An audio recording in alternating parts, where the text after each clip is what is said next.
মুখ্যমন্ত্রীর দুই প্রাক্তন বাম বিধায়কের প্রশংসা করলেন তাদের সাদামাটা জীবনের জন্য। একজন সিপিআইএমের দীনবন্ধু মণ্ডল, আরেকজন আরএসপির সুভাষ নস্কর।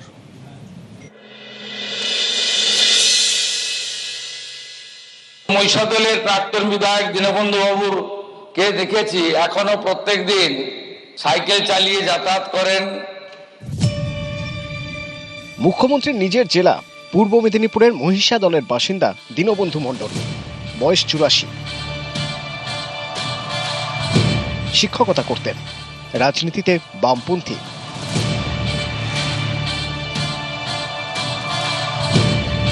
1982 সালে মহিষাদল থেকে সিপিআইএম বিধায়ক নির্বাচিত হন দীনবন্ধু মণ্ডল। জেলা পরিষদের দুবারের সদস্য ছিলেন। আজকাল সাধারণ মানুষ মনে করেন নেতা মানেই অঢেল বৈভব, বিরাট বাড়ি, দামি গাড়ি। কিন্তু দীনবন্ধু মণ্ডল ব্যতিক্রম। মহিষাদলে একতলা ছিমছাম বাড়ি, সাদামাটা জীবনযাপন। মহিষাদলের প্রাক্তন বিধায়ক দীনবন্ধু বাবুর কে দেখেছি এখনো প্রত্যেক দিন সাইকেল চালিয়ে যাতায়াত করেন। বাজার থেকে আনাজ জিনিসপত্র যেভাবে কেনাকাটা করেন, লোকের সঙ্গে বসে এক বেঞ্চিতে চা খান। 1982 বিধানসভার ভোটে কাঁথি দক্ষিণ আসন থেকে বিধায়ক নির্বাচিত হন শিশির অধিকারী। মহিষাদল বিধানসভায় জেতেন দীনবন্ধু। আলাদা দল, তবে পরিচিতি সেই তখন থেকে। যা উনি মনে রাখছেন এটাই হলো সবচেয়ে গর্বের কথা। আমরা যারা পুরনোরা ছিলাম আমাদের কথা এখনকার মুখ্যমন্ত্রী মনে করছেন।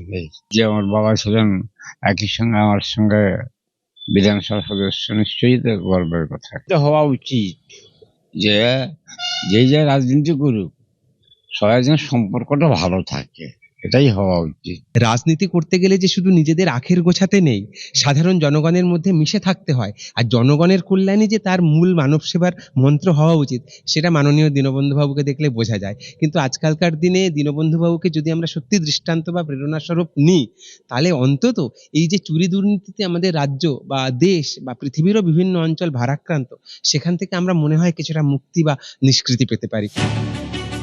বুধবার আরও এক বাম নেতা ও প্রাক্তন মন্ত্রী সুভাষ নস্করের কথা বিধানসভায় বলেন মুখ্যমন্ত্রী।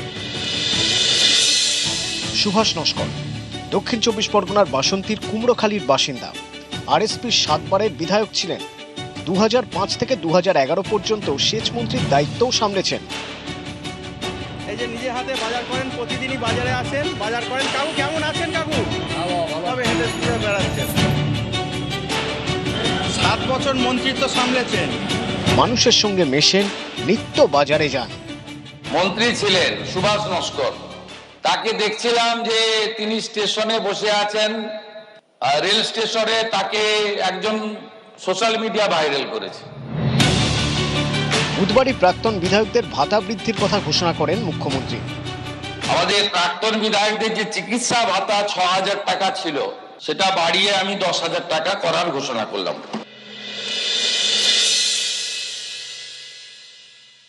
একদিন বাড়ায় নিলে বা বাড়িয়েছেন, নিঃসন্দেহে ভালো, নিঃসন্দেহে ভালো। সব প্রাক্তন বিধায়কের জন্যই বলেছিলাম পেনশন বৃদ্ধির চেয়ে আমরা শুধু বর্তমান স্পিকারের কাছে গিয়েছিলাম যে আমাদের বিষয়টা দেখুন। গত সরকার কাছে আমরা বহুবার বলেছি, আমাদের একটু বলুন। সেটা মনে হয় এখনকার মুখ্যমন্ত্রীর নজরে খুব দ্রুত তাড়াতাড়ি গেছে। পূর্ব মেদিনীপুর থেকে ক্যামেরায় সন্দীপ গুড়িয়ার সঙ্গে সুজিত ভৌমিক এবং দক্ষিণ 24 পরগনা থেকে অনুপ বিশ্বাস। নিউজ 18 বাংলা।